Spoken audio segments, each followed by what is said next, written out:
discuss the Indian Express and the current news. Okay तो आज का न्यूज़पेपर इंडियन एक्सप्रेस में हमारे लिए क्या काम की चीज़ें हैं, क्या काम की न्यूज़ है, इसके बारे में डिस्कस करेंगे। और हमारे सिलेबस के अकॉर्डिंग जितनी भी न्यूज़ है उसको डिस्कस किया जाएगा इसके अंदर में। और इसमें मैंने वो चीज़ रखी है जो हमारे सिलेबस के अकॉर्डिंग इम्पोर्टेंट है और जिस पे हमको ध्यान देना चाहिए। ठीक है, तो अभी आपको पता होगा जी इंडिया में G20 समिट चल रही है 9 से 10 सितंबर के बीच। सभी लगभग सभी वर्ल्ड लीडर्स कल नाइट को दिल्ली में आ गए हैं और प्रेसिडेंट ऑफ भारत ने उनको इनवाइट भी किया है डिनर के लिए। ठीक है, तो हमारे काम की चीज़ है इसमें G20 समिट के बारे में डिस्कस करेंगे, इसका व्यू पॉइंट क्या होगा और इसका मेन फोकस क्या होगा, इंडिया की पॉलिसी क्या होगी और इंडिया का मेन फोकस किस चीज़ में होगा अकॉर्डिंग टू G20 समिट। एंड दूसरा डिस्कस करेंगे इसमें एशियन समिट के बारे में डिस्कस करेंगे, क्योंकि अभी हमारे प्राइम मिनिस्टर आपको पता होगा जकार्ता इंडोनेशिया की राजधानी वहाँ पर विजिट करके आए हैं। तो वहाँ पर बहुत महत्वपूर्ण एशियन समिट हुई है अभी, तो उसके क्या व्यू पॉइंट निकले हैं और क्या फ्यूचर में डेवलपमेंट होने वाली है इसके बारे में डिस्कस करेंगे। और साथ में आपको बताया होगा prime minister Modi and president Biden के बीच में यहाँ पर बायलैटरल एंड स्ट्रेटजिक पार्टनरशिप पर मीटिंग हुई है। और तो उसके बारे में डिस्कस करेंगे कि किस चीज़ पे मीटिंग होना है और किस चीज़ पे बायलैटरल और स्ट्रेटजिक पार्टनरशिप की डेवलपमेंट होगा, तो इसके बारे में आगे हम बात करेंगे। और चौथी चीज़ है कि किम जोन और पुतिन, आपको पता है यूक्रेन और रशिया की वार चल रही है, तो इसमें व्लादिमीर पुतिन जो रशिया के प्रेसिडेंट है और किम जोन नॉर्थ कोरिया के प्रेसिडेंट है, इन दोनों के बीच में मीटिंग हुई है, दोनों के बीच में मॉस्को में मीट हुई है। और वहाँ पर क्या डेवलपमेंट हो रही है, इन्होंने क्या असाइनमेंट और क्या चीज़ों पर डिस्कस किया है, तो इसके बारे में हम डिटेल से चर्चा करेंगे आगे। चलिए चलते हैं, let's start. Before I begin before I begin, if you want this content, तो go to my telegram channel and link below in description. Please go and subscribe and please subscribe to my channel. Okay, तो let's start from G20 summit. तो क्या इसके view point है, इसके बारे में चर्चा करेंगे। जैसे इंडिया की तरफ से और G20 समिट की थीम, जैसे थीम मान सकते हैं कि इसके 5 जो चीज़ है, जो 5 टाइटल है, इस पर डिस्कस किया जाएगा और लगभग G20 समिट का डायरेक्शन इन 5 चीज़ों के अकॉर्डिंग जाएगा।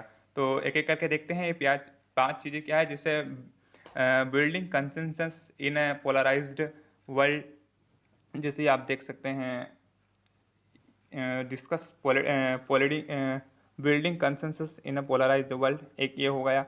दूसरा है G20 in every Indian state smaller cities as well. ठीक है, और थर्ड होगा deliveries for now and for future presidencies, आने वाले समय में प्रेसिडेंसी किसके यहाँ जाएगी, कौन सा देश होस्ट करेगा G20 समिट, इसके बारे में। और चौथी है voice of the global south specially of Africa, तो इसके बारे में डिस्कस करेंगे कि इंडिया चाहता है कि G20 है उसको G21 किया जाए, इसमें अफ्रीका यूनियन को ऐड किया जाए। जैसे यूरोपियन यूनियन है 28-29 देशों का, ऐसे ही अफ्रीका यूनियन को इसमें ऐड किया जाए। अफ्रीका यूनियन में कुल मिला के 54 कंट्री, लगभग 54 कंट्री है, तो उसको भी G20 में ऐड किया जाए, उसको मेंबर बनाया जाए और उसको G21 किया जाए। तो ये इंडिया बहुत दिनों से चाहता है ऐसा, और इंडिया का मेन मुद्दा यही है कि अफ्रीका को भी इस यूनियन में शामिल किया जाए, G20 से G21 बनाया जाए। पांचवा है द चाइना कोरोनडम और एंड G20 चैलेंजेस। तो चाइना के साथ इंडिया के क्या चैलेंजेस है और तो बहुत सारी चीज़ें हैं, इनके बारे में डिस्कस करेंगे। ठीक है, तो ओके लेट्स स्टार्ट।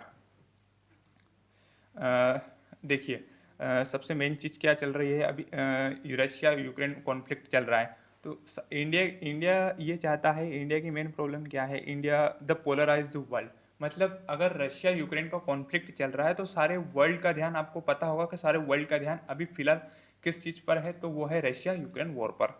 इधर से वेस्टर्न करनी, जैसे यूएस लीड कर रहा है वेस्टर्न अलायंस को, वेस्टर्न कंट्रीज हो गए, सारी यूरोपियन यूनियन हो गया, वेस्टर्न अलायंस, नाटो मिलके उसको सपोर्ट कर रहे हैं यूक्रेन को, एंड यूक्रेन को एड दे रहे हैं, यूक्रेन को बोल सकते हैं वार इंस्ट्रूमेंट दे रहे हैं। तो अभी इनकी बहुत दिनों से, लगभग 1-1.5 साल हो गए तब से वॉर चल रही है, अभी तक ख़त्म नहीं हो रही है।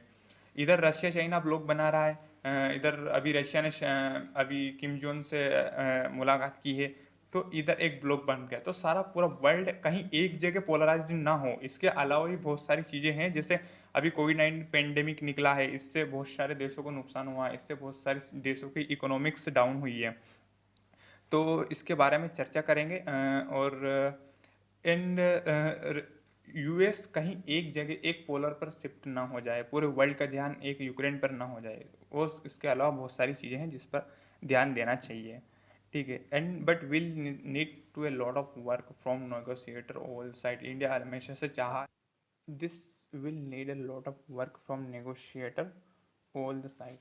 इंडिया की हमेशा से, इंडिया ने जब भी यूक्रेन और रशिया वार पर इंडिया का स्टैंड पूछा गया तो उसने बोला नेगोशिएट करें, दोनों कंट्री के बीच टेबल पर कॉन्फ्रेंस करें, बैठ कर बातें करें, तब जाके मुद्दा सुलझाया जा सकता है, ना ऐसे मुद्दा नहीं सुलझा सकते। तो इंडिया का स्टैंड हमेशा यूएनएससी देख लो या फिर यूएन में देख लो, हमेशा इंडिया का स्टैंड यही रहा है कि नेगोशिएट करके बात को सुलझाया जाए और मुद्दे को सुलझाया जाए, वार को ख़त्म किया जाए। ये सारी तमाम चीज़ें इंडिया का स्टैंड था, ठीक है। और उसके बाद G20 में सेकंड पार्ट ये है, इंडिया में every state smaller cities as well. India जैसे इंडोनेशिया ने अभी अगली जिससे पिछली वाली समिट थी वो इंडोनेशिया ने होस्ट की थी। तो इंडोनेशिया ने 25 प्लेस थे ऐसे जहाँ पर G20 के जो प्रेसिडेंट्स G20 के मेंबर्स थे उनको 25 जगहों पर विजिट करवाया गया था। 25 जगहों पर जा जाकर उन्होंने चीज़ों को देखा और सर्वे किया था, ठीक है। और इंडिया में ऐसे 200 प्लेस है, 50 लोकेशन, मतलब इंडिया के 50 शहरों में 200 प्लेस, 200 जगह पर ये समिट को आयोजन कराया गया है। जैसे अभी न्यूज़ में बहुत मुद्दा था वो कि जम्मू कश्मीर में G20 समिट नहीं कराना चाहिए। ऐसे ही अरुणाचल प्रदेश में चाइना क्लेम कर रहा था कि G20 अरुणाचल में नहीं कराना चाहिए, और इधर पाकिस्तान बोल रहा था कश्मीर में नहीं कराना चाहिए G20 समिट, क्योंकि ये एक विवादित मुद्दा है। बट इंडिया ने जम्मू कश्मीर और अरुणाचल प्रदेश दोनों में समिट G20 समिट को आयोजन कराया है। ये इंडिया की बहुत एक जियोपॉलिटिकल जीत मान ली जाए इसको, कि इंडिया की एक जियोपॉलिटिकल विन है, ठीक है। और तीसरी चीज़ इसमें यह है कि फ्यूचर ऑफ प्रेसिडेंसी, मतलब इंडिया का मेन एम्बिशन क्या है एंड इंडिया का फोकस क्या है थ्रू द G20 समिट। तो India is discuss N ambition set of and proposal across sector like digital public infrastructure like UPI. जैसे इंडिया में यूपीआई बहुत चर्चा में है। अभी आपको बता दें कि बहुत सारे वर्ल्ड के कंट्री ने भी यूपीआई को अपनाया, जैसे फ्रांस हो गया, और भी बहुत छोटे छोटे देश है जो यूपीआई को अपना रहे हैं, यूनिफाइड पेमेंट्स इंटरफेस। और तो इसके माध्यम से डिजिटल पेमेंट, जैसे कोई भी छोटा से छोटा व्यापारी या वेंडर स्ट्रीटर कोई भी इसको यूज़ कर सकता है, जिसके माध्यम से वो जिसके माध्यम से पैसे ट्रांसफ़र किया जाए डिजिटल, बिना जेब में पैसे रखे हुए फ़ोन से ट्रांसफ़र कर सकते हैं किसी को भी। और इंडिया का फोकस रहेगा जैसे gender equality and development, multilateral reforms and all this things and climate change. सबसे मेन चीज़ G20 का मुद्दा है climate change, health, future, pandemic, use of technology. जैसे अभी कोविड-19 में आया, कोविड-19 में और हम कैसे अच्छे कर सकते हैं टेक्नोलॉजी के माध्यम से, डिजिटल के माध्यम से, एआई के माध्यम से हम बहुत सारे सुधार कर सकते थे। जैसे हमने पेंडेमिक में बहुत सारे देश जो अनडेवलप्ड है, जो डेवलप नहीं है, वहाँ पर इंडिया ने एक्सपोर्ट की थी, वैक्सीन एक्सपोर्ट की थी, इंडिया ने हेल्प की थी, एड फाइनेंशियल एड दिया था उनको, और फूड ग्रेन आदि चीज़ें अवेलेबल कराई थी। तो और डिजिटल और टेक्नोलॉजी के माध्यम से इंडिया और वर्ल्ड क्या कर सकता है अगर ऐसे फ्यूचर में अगर कोई पेंडेमिक्स आए तो इन सारी चीज़ों पर इंडिया का मेनली फोकस रहेगा, ठीक है। तो ये तीसरी बात होगी, और चौथी बात पे डिस्कस करेंगे फ्यूचर प्रेसिडेंसी। अब फ्यूचर प्रेसिडेंसी जैसे पिछली बार इंडोनेशिया ने समिट को होस्ट किया था, अब अगली बार ब्राज़ील और उसके बाद साउथ अफ्रीका होस्ट करेगा। और इंडिया का जो फोकस है वो अफ्रीका को G20 में G21 का मेंबर बनाने का फोकस है, ठीक है। Voice of the global south, specially Africa, Africa union 54 देशों का समूह है। जैसे यूरोपियन यूनियन एक 28 देशों का समूह है, तो ये भी G20 का एक मेंबर के रूप में। तो ऐसे इंडिया चाहता है कि अफ्रीका यूनियन भी G20 का समिट, G20 का मेंबर बने, इसको G20 से G21 कर दिया जाए, ठीक है। अभी G20 में मोस्ट डेवलप्ड कंट्री है, जो वर्ल्ड की 85 वर्ल्ड्स जीडीपी का रिस्पॉन्सिबल है, और 75% वर्ल्ड ट्रेड के लिए रिस्पॉन्सिबल है G20 कंट्रीज। ओके, जिसमें ऑल वेस्टर्न, यूएस और कनाडा G20 में, मतलब बहुत सारी developed country including India. Africa should be a part of G20। India wants expansion of G20 to G21। Africa union 54 country आपको बता दिया, तो अफ्रीका को ज्वाइन होना चाहिए। इससे इससे क्या होगा कि जहाँ यूएस है, और एक तरफ चाइना है, एक तरफ वेस्टर्न कंट्रीज है लाइक यूरोपियन यूनियन, तो क्या होगा कि यहाँ पर पावर्स का पोलराइजेशन नहीं होगा, मतलब पावर्स किसी एक कंट्री के हाथ में नहीं होगी, पूरे वर्ल्ड के हाथ में बैलेंसिंग पावर होगी। जैसे वेस्टर्न की बात करें तो वेस्टर्न की पावर का जो सेंटर है वो यूएस है, तो यूएस के ऊपर डिपेंडेंट और पावर का पोलराइजेशन ना हो, इसलिए इंडिया चाहता है कि अफ्रीका यूनियन भी G20 का मेंबर बने, ताकि इनकी पावर का बैलेंस कर सके, ताकि यूएस अपनी जो नीति है, पॉलिसी को किसी देश के ऊपर थोप ना सके। ठीक है, तो इस वजह से इंडिया चाहता है कि अफ्रीका यूनियन भी G21 का पार्ट बने। ठीक है, और डिस्कस करते हैं एशियन समिट के बारे में। एशियन समिट अभी आपको पता है कि जकार्ता इंडोनेशिया की राजधानी में समिट हुई है, और अभी prime minister Narendra Modi summit को अटेंड करके आए 7 सितंबर को। तो उसके मेनली फोकस और पॉइंट और क्या चीज़ें निकल के आई, क्या अपने एग्जाम के पॉइंट ऑफ से इम्पोर्टेंट है, तो विल डिस्कस दिस। ठीक है, तो जैसे कि देख सकते हैं, progress of free and open Indo Pacific elevating the voice of global south in the common interest of all. देखो, इंडिया के लिए Indo Pacific, Indian ocean, Indo Pacific is very important. ठीक है, एंड एशिया की जो country है, बहुत सारे छोटे छोटे देश, जैसे इंडिया ने उनके साथ मिलकर सार्क बनाया, एशियन डेवलप बनाया है, तो ये छोटी छोटी कंट्रियां हैं, और वहीं पर चाइना भी अपना क्लेम करता है, जैसे साउथ चाइना सी, वो क्लेम करता है कि सारा चाइना सी मेरा है। वो छोटी छोटी कंट्रियों को बार बार वो ऐसा क्लेम करता है, और धमकी टाइप भी चीज़ें करता है, ताकि उन पर दबाव बने और वो किसी देश के साथ में, मतलब टाई अप ना करे। तो जैसे इंडिया खुद का साउथ चाइना सी और इंडो पैसिफिक से व्यापार होता लगभग 55% हमारा व्यापार इंडो पैसिफिक से होता है। तो इंडिया और एशियन कंट्री मिलकर ये चाहते हैं कि यहाँ पर किसी एक कंट्री का मतलब दबाव ना बने, एक कंट्री का नेतृत्व ना करे, क्योंकि ये नेचुरल सोर्स है, इसमें किसी कंट्री का या देश का कोई एग्रेशन और क्या बोलते हैं, इन्वेजन नहीं होना चाहिए। तो उन सारी चीज़ों को लेकर डिस्कस किया गया है, और इंडो पैसिफिक इंडिया और एशियन कंट्री के लिए बहुत ज़्यादा इम्पोर्टेंट है।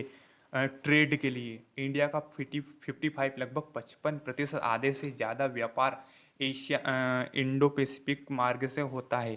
ठीक है, तो इसमें चाइना अपनी दादागिरी लगाता रहता है, चाइना साउथ चाइना से क्लेम करता रहता है बार बार, और छोटी छोटी कंट्रियों पर दबाव बनाता है। तो India is the power of to balance China, तो India can balance China's power in the Indo Pacific. ठीक है, तो इंडिया इकलौती कंट्री है जो चाइना को बैलेंस कर सकती है इन्वेजन करने पर और यहाँ पर दबाव बनाने पर। ठीक है, और बात करते हैं in his address at the annual Asian India summit in Jakarta Indonesia capital. ये एनुअल समिट है एशियन कंट्रीज की। ठीक है, prime minister also reaffirm that Asian is the central pillar of India's act east policy and fully support Asian centrally and it's outlook on the Indo Pacific. जैसे India की 2005 में act east policy आई थी, उसको 2015 में संशोधन किया गया था।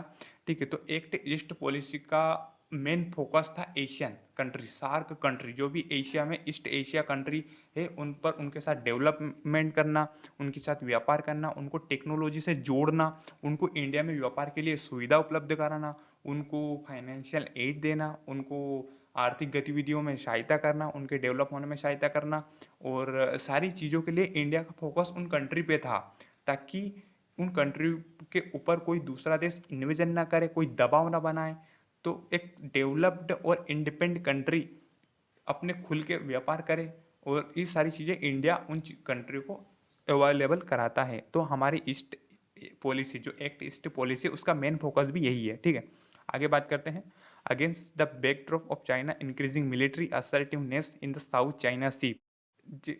Prime Minister Narendra Modi, in an address at the East Asia Summit, praised for everyone's commitment and joint efforts to strengthen the sovereignty and territorial integrity of all countries.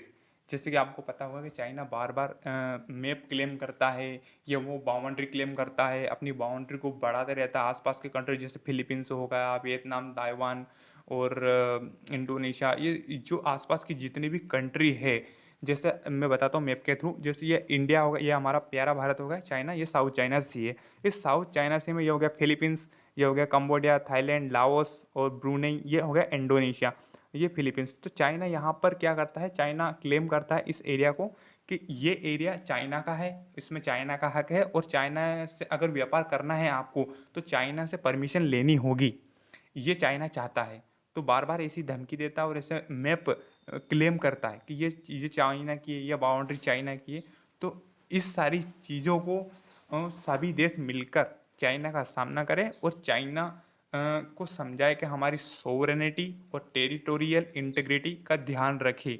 और सभी country ने मिलकर ये बातें की, ये चर्चा की कि हमारा जो एवरीवन ने कमिटमेंट किया है हर कंट्री ने कि हमारी सोवरेनिटी टेरिटोरियल इंटीग्रिटी का हम ध्यान रखेंगे, ठीक है। और क्या बोला और क्या निकल के आए, तो his comment came days after a number of Asian member countries such as Malaysia, Vietnam, Philippines reacted sharply, Beijing territorial claim over the South China Sea in the latest edition of the Standard Map of China। जिसे आपको पता होगा China ने अभी क्या किया है, China ने अभी एक मैप क्लेम किया है, एक मैप क्लेम किया जिसमें उसने ना बहुत सारे आसपास के जो अपने बाउंड्रीज कंट्रीज है उनके जो क्षेत्र है उनको भी चाइना के मैप में दिखा दिया है। जैसे इंडिया का इधर LAC और इधर अरुणाचल प्रदेश में ऊपर का हिस्सा और उसके बाद में इधर रशिया का भी कुछ पार्ट और बाकी जो उसके बाउंड्रीज कंट्री है उनकी जो बाउंड्री है उनको अपने मैप में दिखा दिया चाइना ने। तो इंडिया ने इसकी बहुत बुराई की है और इसको क्रिटिसाइज़ किया है और इसी तरह उसने साउथ चाइना सी में भी ऐसा ही किया है। तो इसमें मलेशिया, वियतनाम और फिलीपींस जैसे कंट्रियों ने इसको क्रिटिसाइज़ किया है चाइना को कि आपने ये मैप को हम नहीं मानते हैं और आपको ध्यान रखना चाहिए किसी देश की सोवरेनिटी और उसकी बॉर्डर लैंड के बारे में। तो चाइना ने भी ऐसा किया था, ठीक है। तो ये सारी चीज़ें निकल के आई है इसके बारे में।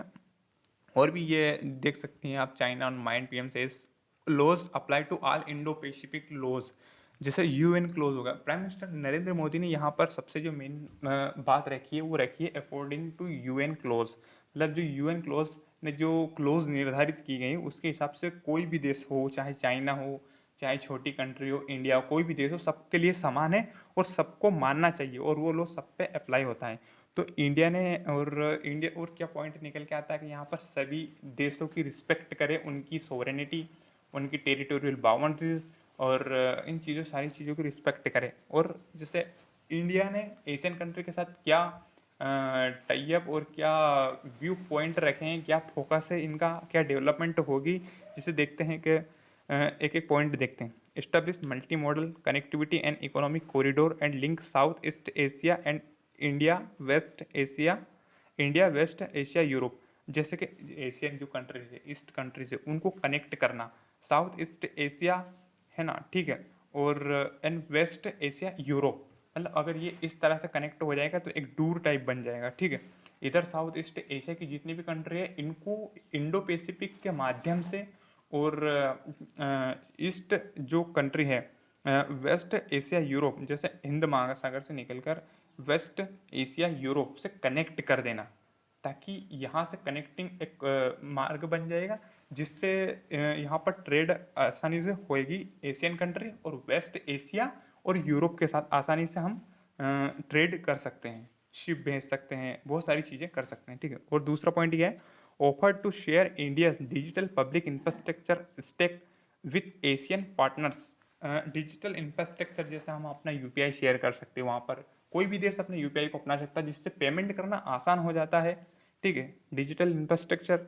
और तीसरी चीज़ क्या है, announced India Asian Fund for Digital Future for focusing on cooperation in digital transformation and financial connectivity, announced renewal of Sports to Economy and Research Institute of ASEAN East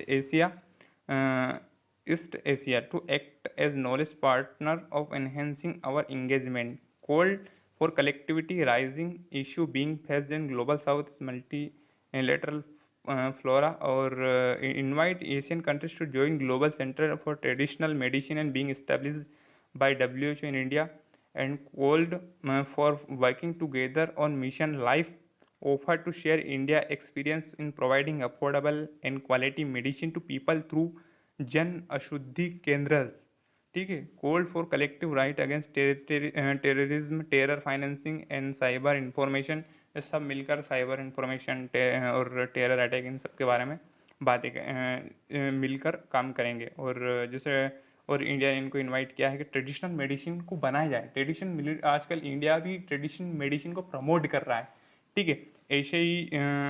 ऐसे ही और क्या है, इंगेजमेंट किया है, ठीक है। और call for collective fight against terrorism हो गया। Invite ASEAN countries to join coalition for disaster resilient infrastructure. देखो इंडिया की जो डिजास्टर है, जो आपदा प्रबंधन की टीम है, वो बहुत वर्ल्ड में फेमस है। और आपदा प्रबंधन की टीम इंडिया की बहुत ज़्यादा टेक्निकल एंड बहुत ज़्यादा मतलब क्या बोलते हैं मॉडर्न है। अभी जैसे आपको पता है तुर्की में भूकंप आया था तो इंडिया की NDRF टीम गई थी वहाँ पर, तो उन्होंने काम किया था। तो ये मिल के काम करेंगे, ठीक है। and call for enhanced cooperation security and maritime safety security and domain awareness। Security हो गया, जैसे यहाँ पर चाइना बहुत सारी चीज़ें क्लेम करता, तो एक दूसरे की सिक्योरिटी और इन सिक्योरिटी एंड डिफेंस से रिलेटेड डेवलपमेंट करना, ठीक है। The joint statement on maritime cooperation and food security were adopted. And food security से रिलेटेड देखो आपको पता है कोविड-19 पेंडेमिक हुआ था, जिसमें भी बहुत सारे देशों की इकोनॉमी, जैसे चाइना, जैसे श्रीलंका हो गया, पाकिस्तान हो गया, तो इनको इकोनॉमी बिल्कुल कोलैप्स कर चुकी थी। यहाँ पर भुखमरी बढ़ गई। यहाँ पर क्या बोलते हैं कि जैसे नॉर्मल जो प्राइस है जो ह्यूमन बीइंग के लिए इम्पोर्टेंट है, उनकी प्राइस बिल्कुल हाई हो चुकी है। और अभी अभी जैसे यूक्रेन रशिया वार भी चल रहा है, तो इधर क्या है, इधर फूड ग्रेन का सप्लाई नहीं हो रहा है। रशिया सप्लाई नहीं कर रहा, सबसे ज़्यादा आपको पता है यूक्रेन रशिया फूड ग्रेन का सप्लाई करता था वर्ल्ड में, अब वॉर की वजह से वो स्टॉप हो गया। तो फूड सिक्योरिटी के सब देशों को चिंता है, इस चीज़ की कंसर्न्स है अबाउट इसके बारे में, ठीक है। तो इसके बारे में बात की, ये हो गया हमारा एशियन समिट के व्यू पॉइंट। अब बात करते हैं मोदी बाइडेन टॉक। अभी आपको पता है कि 9 से 10 के बीच में G20 मेंबर्स लीडर्स आए, वर्ल्ड लीडर्स, इनके बीच में मीटिंग्स होंगी, बायलैटरल ट्राइज होंगे। और क्या फोकस होगा, जैसे क्लाइमेट मैंने बताया, क्लाइमेट पर फोकस होगा। और जैसे इंडिया और US के बीच में भी बहुत सारे मतलब क्या बोलते हैं मल्टीलेटरल और बायलैटरल स्ट्रेटजिक पार्टनरशिप से रिलेटेड बहुत सारे डेवलपमेंट होगी। वो हम आज के बाद वाले न्यूज़पेपर में डिस्कस करेंगे, क्या व्यू पॉइंट और क्या फोकस और क्या sign assignment sign MOU sign हुए, उसके बारे में बात करेंगे। अभी उसका व्यू पॉइंट क्या है मोदी बाइडेन टॉक का, वो देख लेते हैं। तो building new nuclear power plant in India. देखिए क्लाइमेट चेंज सबसे बड़ा मुद्दा है, तो हमारी एनर्जी के लिए हमको रिन्यूएबल एनर्जी पर डिपेंड होना पड़ेगा, ठीक है। कार्बन प्रोडक्शन अगर हमको कम करना है तो हमको रिन्यूएबल एनर्जी पे जाना पड़ेगा। तो उसके लिए हमारे पास न्यूक्लियर पावर प्लांट की टेक्नोलॉजी मतलब उतनी अच्छी नहीं है। जैसे US हो गया, जापान हो गया, ये बहुत सारी कंट्रीज़ है जो न्यूक्लियर पावर प्लांट से एनर्जी जनरेट करते हैं। तो वो जो टेक्नोलॉजी है वो US शेयर करेगा इंडिया के साथ, और इंडिया में पावर प्लांट बनाएगा न्यूक्लियर हो गया, एटॉमिक एनर्जी का, ठीक है। एंड क्लाइमेट चेंज पे बात होगी, और टेक्नोलॉजी और क्लाइमेट चेंज पे टेक्नोलॉजी शेयर करेंगे। और एक बता दें कि jointly manufacture jet engine in India. अभी एक जैसे US की कंपनी हो गई और एक इंडिया का HAL हिंदुस्तान एरोनॉटिक्स लिमिटेड मिलकर जेट इंजन का निर्माण करेंगे, इंडिया में मैन्युफैक्चर होगा। तो US क्या करेगा, US अपनी टेक्नोलॉजी शेयर करेगा इंडिया के साथ, ठीक है। तो इन चीज़ों पे सब पे बात होगी। अगर इन चीज़ों पे आगे जाके क्या डेवलपमेंट होता है वो अपन कल या परसों के न्यूज़पेपर में देखेंगे, ठीक। अब बढ़ते हैं आगे। जैसे किम जोंग और पुतिन अभी हाल ही में मॉस्को में कल किम जोंग जो उत्तर कोरिया का वो है प्रेसिडेंट है, पुतिन रशिया के प्रेसिडेंट है, इनके बीच में मीटिंग हुई है। तो वहाँ पर उस मीटिंग का मेन एम क्या था, तो आर्म्स ट्रांसफर नेगोशिएटिव। तो दोनों कंट्री पर सेंक्शन लगे हुए हैं, ठीक है। इधर नॉर्थ कोरिया पर भी बहुत सारे आर्म्स सैंक्शन लगे हुए हैं, इधर रशिया पर भी वेस्टर्न कंट्री एंड यूएस ने सैंक्शन लगा रखे हैं, तो ये अपना एक्सपोर्ट नहीं कर पा रहा है आर्म्स का। तो दो क्या रशिया नॉर्थ कोरिया से आर्म्स एक्सपोर्ट इंपोर्ट करेगा? तो हाँ, बिल्कुल कुछ ऐसा ही होने वाला है। तो देखते हैं। और Russian new interest in north Korean weaponry is that historically alongside China Moscow was north Korea top arm supplier before the sanction era. देखिए, जब इनके पास सैंक्शन नहीं लगे थे ना, तब चाइना और Moscow was the north Korea top arms supplier before the sanction era. तो यहाँ जो नॉर्थ कोरिया वो आर्म्स को सप्लाई कर सकता है, और अभी आगे भी कुछ ऐसे ही होने वाला है। दोनों कंट्री टाई अप करेंगे और नॉर्थ कोरिया से रशिया इंपोर्ट करेगा और टेक्नोलॉजी शेयर करेंगे आर्म्स की। और उसके बाद में सारी चीज़ें अभी, जैसे नॉर्थ कोरिया ने भी बहुत सारी हाइपरसोनिक मिसाइल का टेस्ट किया था। उधर आपको पता होगा वो कंट्रोवर्सी चली थी जापान के पास में, और साउथ कोरिया नॉर्थ कोरिया के बीच में कंट्रोवर्सी चली थी। उसने हाइपरसोनिक मिसाइल का इस हाइपरसोनिक मिसाइल का टेस्टिंग किया था। तो ये सारी चीज़ें की थी। और आई होप आपको वीडियो पसंद आया होगा, डिस्कशन अच्छा लगा तो लाइक शेयर और सब्सक्राइब जरूर करें। और ये कंटेंट अगर आपको चाहिए तो मैं डिस्क्रिप्शन में नीचे टेलीग्राम की लिंक दे रखी है, उस लिंक को ज्वाइन करें और कंटेंट आपको वहाँ से मिल जाएगा। ठीक है। और भी बहुत सारी चीज़ें हैं, कंटेंट है जो आपको यूपीएससी से रिलेटेड या यानी स्टेट एग्जाम के रिलेटेड आपको कंटेंट मिल जाएगा। और प्लीज़ सब्सक्राइब कर ले मेरे चैनल को और आगे की वीडियो ताकि आपको मिल जाए। ठीक है। धन्यवाद।